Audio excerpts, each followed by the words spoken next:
সেই দায়িত্বটাই আমরা এখন তুলে নিচ্ছি।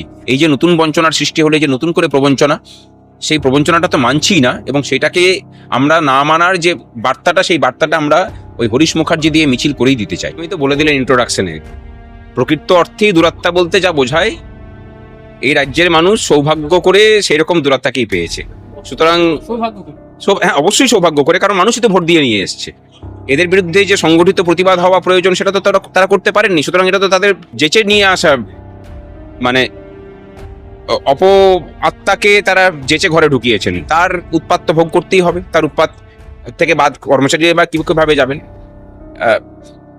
মানুষকে বোঝানোর চেষ্টা করছেন, এবং এদের মতো করে মিথ্যা ন্যারেটিভকে বুঝিয়ে শুনিয়ে সাময়িকভাবে সত্য হিসেবে গেলানোর মতো ক্ষমতা এই পৃথিবীতে কারুর আছে কিনা আমি জানি না, কিন্তু এদের যেটা আছে সেটা অপরিসীম ক্ষমতা।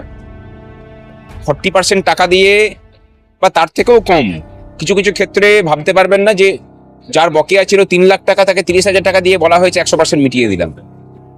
মানে এই যে মুনশিয়ানা মিথ্যাচারের, সেটা মানে অকল্পনীয়।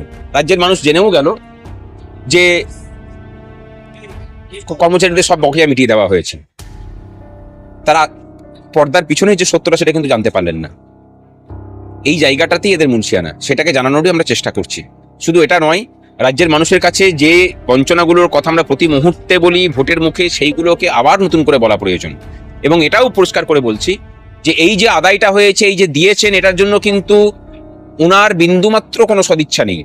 এটাকে আমরা আদায় করে নিতে পেরেছি, আমরা আদায় করেছি আমাদের মানে লাগাতার আন্দোলন, আমাদের আপোষহীনতা, এইটা দিয়ে পরে আমরা আদায় করতে পেরেছি। আদালতের লড়াইয়ে পর্যুদস্ত করা, এই সমস্ত কিছু দিয়ে উনি মাথা নত করেছেন। এছাড়া কিন্তু সদিচ্ছাতে কিচ্ছু করেননি।